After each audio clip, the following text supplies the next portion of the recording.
Alrighty, welcome back to Duty's Daggers. It's a big day because we're doing a knife review on a perfect knife. Perfect in every way, and I'm going to convince you of it. We are talking about the Sharp by Design Mini Evo Typhoon. Both these right here in the middle. Now I have 4 knives on the table. This is my current Sharp by Design collection. I have 4 right now. I hope to have many more in the future. And one day, I hope to own a Brian Nadeau custom. These are some of his production designs made by Riot. This one on the top is the Sharp by Design Apex, my first experience with Sharp by Design. And the release before the Mini Evo here. Love this knife. This is really what made me fall in love with Brian's designs. Incredible. Then I got a Mini Tempest here. This is one of my favorite knives ever. Excellent front flipper, just amazingly sleek design. This is the drop point with the black PVD coated titanium and the gold carbon fiber. Beautiful, beautiful knife. Hand rubbed satin finish on the blade. Amazing action. This is an incredible knife. And then we have the Mini Evo, his latest release. And this is what we're going to be talking about and reviewing. So I just wanted to get all these out here just so you can kind of get a little bit of a size comparison. The Apex is the largest, followed by the Mini Tempest, and these Mini Evos are the smallest, at least of the ones that I own. So, first, we're just kind of going to go over the knives and do a basic review of them. And then I'm going to convince you guys that this is a perfect knife. So, let us do some size comparisons first with some other non-Sharp by Design knives. We're just going to be sticking them in the middle. So, let's start with, how about the Delica? Wharncliffe Delica. My latest kind of knife that I'm super stoked on in a K390 there. Another Spyderco PM2.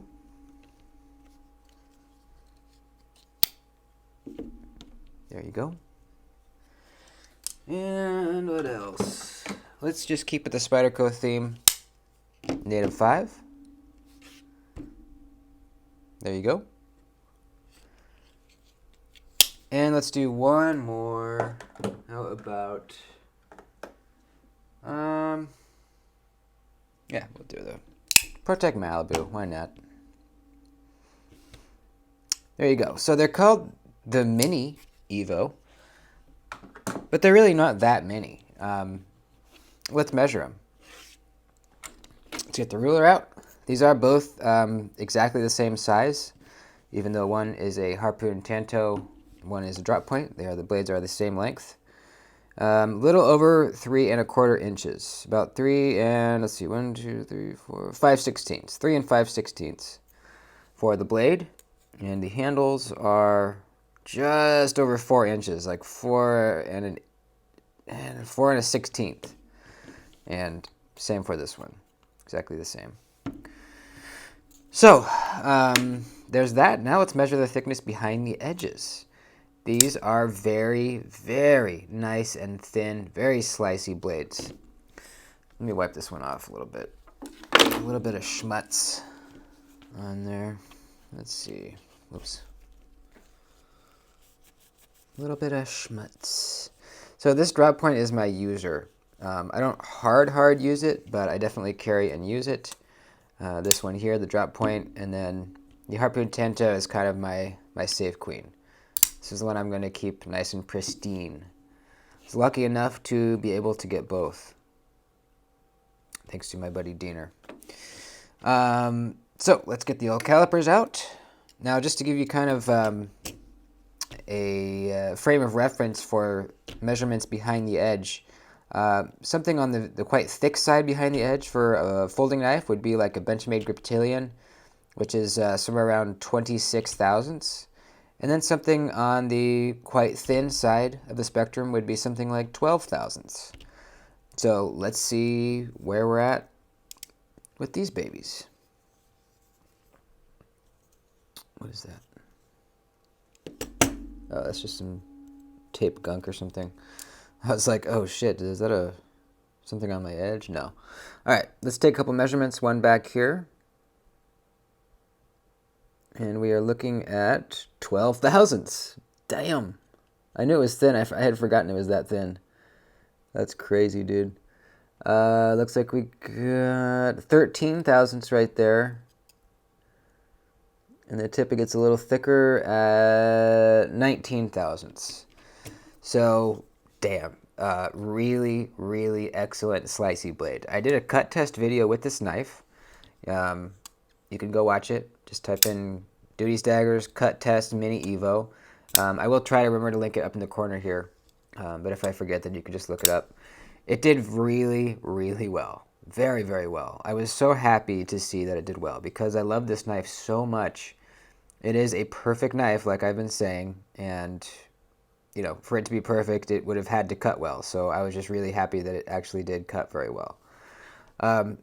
Now, this is a flat grind on the drop point. Over here, we have a hollow here and a flat up here. So we'll take a few measurements on both. Let's see what we got at the hollow.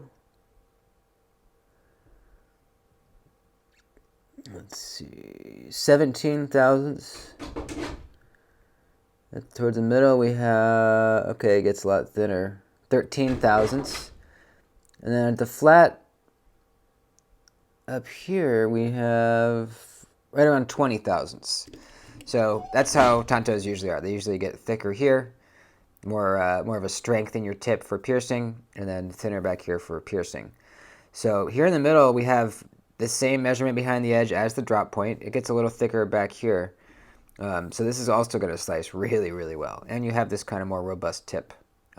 If you want to, you know, if you're going to actually be hard using this, that will benefit you. And let me rub this off again. So I got my finger smudges on it. All right, so really, we've established really, really nice thin and slicey blades. So let's talk about these guys. The construction. We are looking at a full titanium frame lock construction, milled titanium pocket clip, really nice flipper tab. It's a flipper only deployment, drop point blade with a belt satin finish, and we have a slot milled in here and a fuller. You can see that it looks like it's, I can't tell if it's a stone wash or a bead blast. I think it's a stone wash inside the fuller here. We've got a nice kind of a thinner swedge running up here. Just a really fantastic looking blade. It's just, this is one of the sexiest drop points I've seen. It just looks amazing. Really nice sharpening choil. You can see the plunge grind begins right about where my fingernail is, right here. Right about there. And our edge termination is way over here. So you have all this area right in here for sharpening away. That is awesome. We have no billboarding on the blade whatsoever. Very nice, clean, sterile look. The only billboarding is Brian Nadeau's initials right there on the flipper tab on the lock side. That is classy, dude. That is classy. His knives speak for themselves. You look at this, and if you know knives, you know it's a sharp by design. He does not have to billboard anywhere. It's not necessary. The blade steel here is M390, and we have micarta inlays. You can get this knife in micarta or the carbon fiber, and now you can get them in a bunch of different kind of fat carbon, different carbons and stuff like that.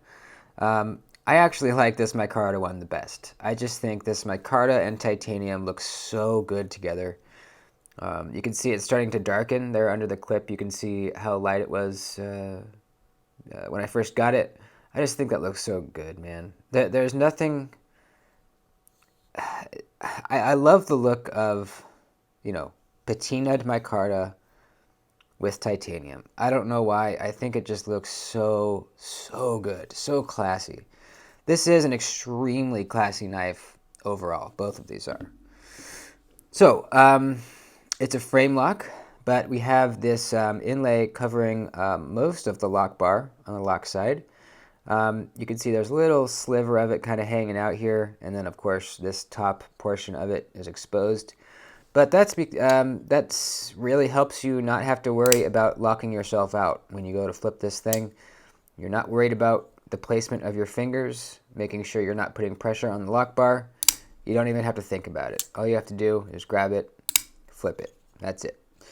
The inlays are done extremely well. I can't even feel that seam whatsoever. I can feel it a little bit back here, but man, absolutely superb job with the inlays. No gaps around the edges, nothing. Just very well done. Really interesting pivot. He does this pivot on all of his knives. I absolutely love how the surface of the titanium here kind of swells up to meet the surface of the pivot. You can see that kind of raised ring around the pivot. That is such a cool look, man. I really like that. It looks like it's kind of popping out a little bit. They do that on both sides and on the hardware to hold in the steel lock bar insert. Same effect. Really nice. Now on the Tanto here, like I said, we have the hollow grind and the flat up here. Same slot, same fuller, but now we have this little harpoon and a swedge on that. Man, there is so much going on in this area right here as far as grinds. There are so many surfaces. So many different surfaces and facets that are coming together, and man, the way they all intersect and flow with each other is just amazing. Really sexy harpoon Tanto. I don't think I've seen a sexier Tanto ever. I mean, it just looks incredible. So nice. We have a little bit of jimping on the spines here. Really nice jimping. It's actually grippy. And that's the only jimping on the whole knife. Just a little bit on the spine there, enough to catch your whole thumb when you're holding it. Perfect. Let's see, construction. What else? The pocket clip. We talked a little bit about it. It's a titanium milled pocket clip. The same type of pocket clip he uses on all of his knives. Not exactly the same, but same, concept. I will say that this corner right here is a little bit sharp. This corner right here. But when I'm gripping it, I don't feel it. It basically disappears. I did not feel it when I was pushing through cuts, so it's really not an issue. The only time you realize it's sharp is when you have your other hand and you go like that and you feel it. But gripping it in your hand, it's like the clip's not there. It disappears. Really excellent. So that's kind of the general just materials involved in the making of this knife. Let's talk about the ergos. We just talked about it a little bit, but really nice. Sort of a neutral handle, but we have some subtle curves here that really lend themselves to it being really comfortable in your hand. Now, the way that this flipper tab flows with the handle, you can see we have this kind of cutout where your pointer finger is going to be resting, and this line curves and continues up on the flipper tab. It's one continuous kind of arc or a little swoop right there. That creates a really nice spot for your pointer finger to kind of rest up against that. It makes you feel a little bit more locked in having that flipper tab right there. It also makes you feel good knowing that if something were to slide down here, it wouldn't hit your hand. It's just kind of a nice kind of like secure feeling having that right there. Then we have this secondary kind of subtle little area right in here for your next two fingers. And then it kind of evens out here. This line and this line are kind of more parallel. And then we got this nice little angle back to finish it off. Really simple. I mean, this whole knife looks relatively simple at first glance, but when you start looking at it closer, all of these lines are just absolutely perfectly put together. The way that the blade flows into the handle is perfect. We didn't talk about the sharp. Well, we talked about a little bit about the sharpening choil, but the way this flipper tab is angled in the closed position, you can see it kind of almost swoops up back this way a little bit. I had a lot of questions when people were just looking at the knife before it actually came out. Is this pokey? Everyone was wondering, is it pokey? And it's not. It's really actually not. How I open the knife, and how everyone probably does, is you put your finger kind of in this little crook right in here. You can put your finger all the way at the tip and do it that way. You get a little bit more leverage. And even doing that, it's not sharp. So, no, it's not pointy. It looks like it is. It's not. Unless you had really soft hands, maybe. But to me, it does not hurt my finger whatsoever. Now, because it's swooped that way in the closed position, in the open position, it's curled down, creating that nice spot that we just talked about. And we have this little area in here that's kind of like I think it just looks really, really awesome. But it's also kind of like it's a little catch area. If something would slide down, it would get caught right in here. It just looks so nice, man. It really looks amazing.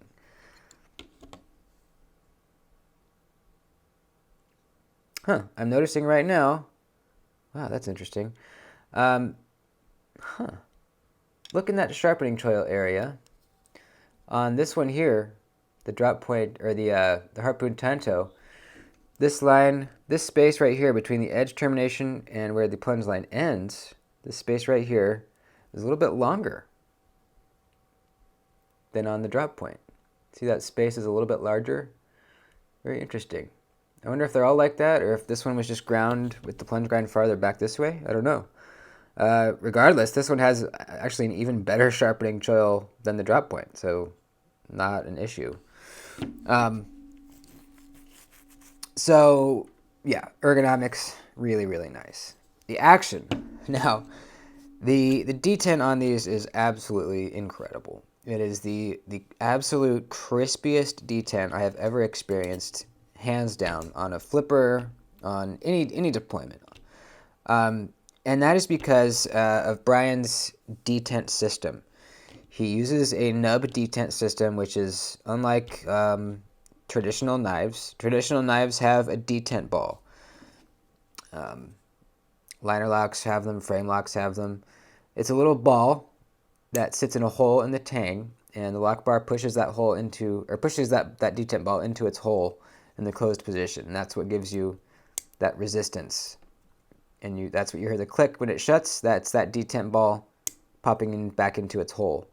Now, the detent ball jumps up onto the tang of the blade. It's riding on the tang. If you've taken apart a knife, you see that little track on the tang. That's where the detent ball is rubbing as you're opening it.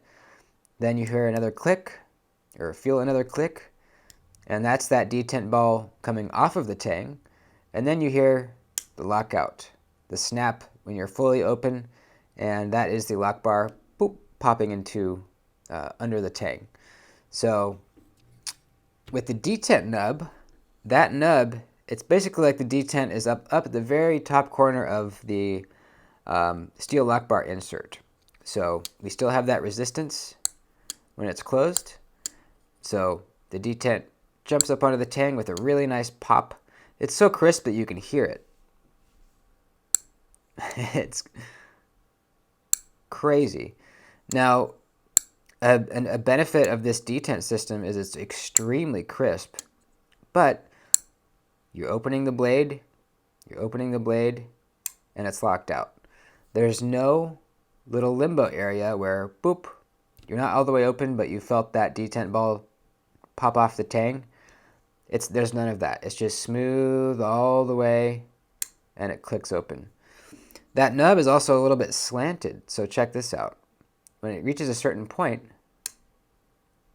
the pressure of the lock bar causes the blade to push open. See what I mean?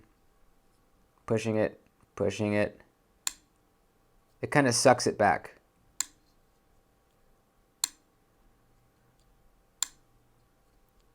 So all of those factors make for just a very crisp, very pleasurable flipping experience. The closing action is hydraulic.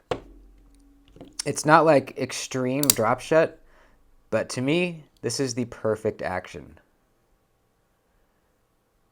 Very controlled. You're giving it just the slightest little nudge down. That is absolute perfection. Well, I was going to say this one drops a little quicker because of the more weight towards the tip, but actually, I don't know. This one's more broken in, though, than my Harpoon Tanto, because my drop point is also really smooth. I think in general, the Harpoon Tanto is going to drop a little bit better, though, just because of the extra weight up here. Ugh. Gosh. So a lot of people were asking about that 2-click noise. You guys can hear it. You hear 2 distinct clicks.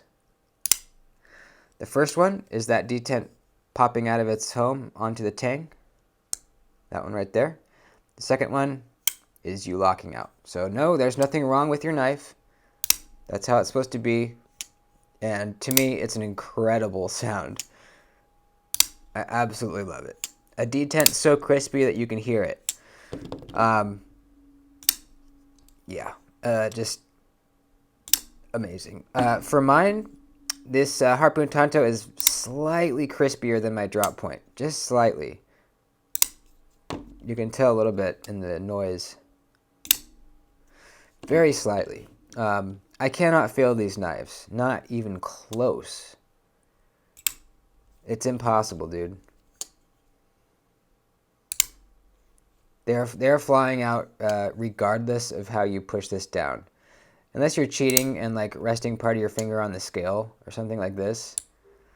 If you just put your finger on and you push down with any amount of force, once that detent is broken, it's flying out. There's no buts about it. So that's kind of a general review of the knife. Now I'm going to make my argument that this is a perfect knife. And for the argument, I'm going to be talking about the drop point, because I think this is an incredible knife, but this Harpoon Tanto just doesn't quite flow with the handle as well as the drop point. That does not mean I like it any less. This is an incredible knife. I bought it, so of course I love it. But for the sake of this argument, we're talking about the drop point here. So, reasons why this is the perfect knife. First, the fit and finish. Riot did an incredible job executing Brian's design. He gave them very, very specific plans, drawings, CAD files, and they executed it just like he wanted them to, and this is the result. The tolerances are so tight. If you just look down at it, these spaces in here between the lock bar and the blade, the scales and the blade, is so tight. It's a very thin knife this way. There's just so much packed in there.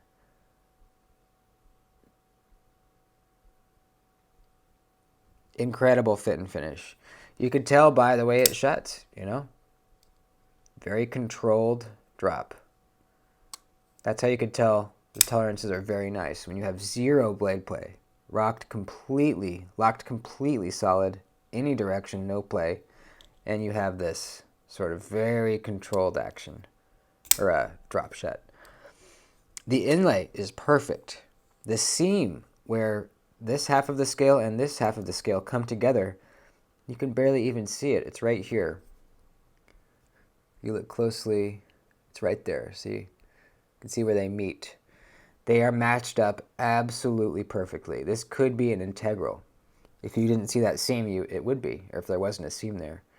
It matches up perfectly. Look at these little jimps. They match up absolutely perfectly.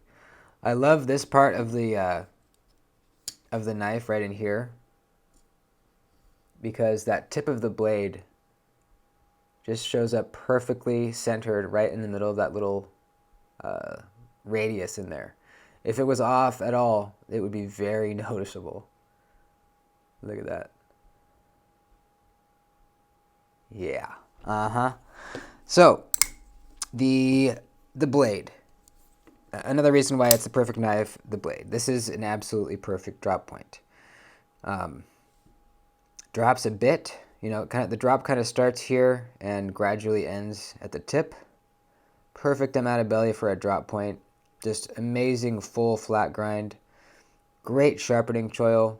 The flipper tab kind of just accents the blade and contrasts so well with it. The fuller looks amazing. The slot looks amazing. It's just an all-around extremely sexy drop point. The measurement behind the edge, 12 thousandths, man. Are you kidding? Slicer. It's a slicer. It's absolutely beautiful. Amazing sharpening choil. The handle flows perfectly with the blade. The lines all intersect with each other. It's an amazingly ergonomic handle, comfortable, but, he's put these lines together in such a way that it just, they're simple, but they come together and make such an elegant, sexy knife. The way that the surface kind of swells up to meet the pivot. The flipper tab is perfect in both positions. In the open position, it serves as the guard and this little area for you to rest your finger in. In the closed position, it looks good and it's very comfortable to flip. The detent, crispiest detent I've ever felt, period. It's perfection. The action, perfectly controlled drop, perfect detent. The knife is really light. It's a surprisingly light knife. It's compact. It's very compact, but also fills out your hand nicely at the same time. You get a lot of blade in this handle. Like we saw, what was it again? It was, 3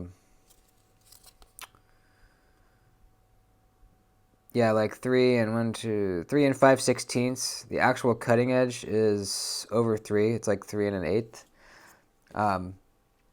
Looking at this knife, it looks like it might be small, but then you hold it up to, let's see. You hold it up to the Para 2 is big, but hold it up to the Para 2. We line up the bases together. It's really not that much shorter. It's just that much shorter. It's a lot of knife. It's actually a lot of knife. Up against the Malibu. It's actually a little bit longer than the Malibu. Well, they might be exactly the same. It's very close. So it's it's a deceptively large knife. Just because these tolerances are so tight that this is it's all tight in here. It's so compact right in there. There's a lot of knife in there. So those are kind of the points I wanted to make that qualifies this as a perfect knife. But just overall, design-wise, it is pleasing to my eye. It just, when I think of a knife, this is kind of what comes to mind now, This is the knifiest knife I've ever seen. It's just, I don't know, man. It's the knifiest knife. Gosh, it looks good. Just looks good, man. I mean, how can you argue that? Those are all facts. I mean, you could not like the aesthetic. That's fine. But you can't argue all the points I made, about I mean, you could argue that it's the crispiest detent you've ever felt, but you can't deny it's a great detent.